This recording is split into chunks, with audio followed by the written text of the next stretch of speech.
اعوذ باللہ من الشیطان الرجیم بسم اللہ الرحمن الرحیم۔ السلام علیکم معزز ناظرین، امید کرتا ہوں کہ آپ سب خیر خیریت سے ہوں گے۔ ناظرین، آج ہم بات کریں گے اولاد نرینہ کے لیے ایک بہت زبردست اور نہایت آزمودہ عمل آپ کو بتاؤں گا۔ انشاءاللہ تعالیٰ اس عمل کی برکت سے آپ ضرور صاحب اولاد ہوں گے۔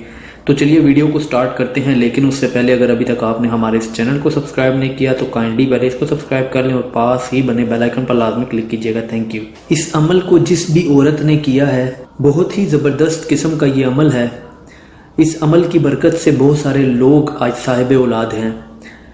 آپ نے کرنا یہ ہے کہ سورہ مریم، سورہ محمد اور سورہ یوسف، یہ تینوں کی تینوں صورتیں ایک ایک مرتبہ پڑھنی ہیں، اور یہ پڑھ کر پانی کی بوتل، کوئی بھی آپ پانی کی بوتل لے سکتے ہیں، اس پر دم کر دیں، اور عورت حمل کے پہلے یا دوسرے مہینے سے وہ پانی پینا شروع کر دے۔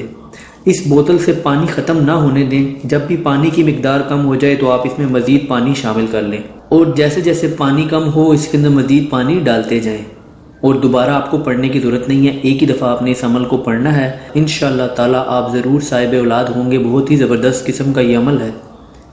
اور اس کے علاوہ اب یہ سوال آتا ہے کہ آپ نے صورتیں پڑھنی کب ہیں؟ تو آپ ان صورتوں کو پڑھنے کی کوئی بھی لمٹ نہیں ہے۔ آپ ایک دن ایک سورہ پڑھیں، دوسرے دن دوسری سورہ پڑھیں، اور تیسرے دن تیسری سورہ پڑھ کے اس عمل کو بھی مکمل کر سکتے ہیں، اور چاہیں تو آدھی سورہ بھی پڑھ کے اس عمل کو مکمل کر سکتے ہیں۔ ان صورتوں کو پڑھنے کا کوئی خاص ٹائم مقرر نہیں ہے، جب بھی آپ کو ٹائم ملے تو آپ اس میں اس عمل کو کر سکتے ہیں۔ اگر کوئی ایسی عورت جس کو حمل بھی نہ ٹھہر رہا ہو، تب بھی وہ سٹارٹ سے ہی اس صورتوں کو پڑھ سکتی ہے، اس کے پانی پہ دم کر کے، اور ان کو پی سکتی ہے، تو انشاءاللہ تعالیٰ ان کے بھی مسئلے سالو ہو جائیں گے۔ امید کرتا ہوں کہ آپ کو یہ ویڈیو پسند آئی ہوگی۔ اگر ویڈیو پسند آئی ہو تو کائنڈلی ویڈیو کو لائک کیجیے گا۔ کوئی سوال ہو تو آپ نیچے کمنٹ کر سکتے ہیں، اور چاہیں تو ہمارے اس چینل کو بھی سبسکرائب کر لیں۔ اپنا بہت بہت خیال رکھیے گا۔ Thanks for watching. اللہ حافظ۔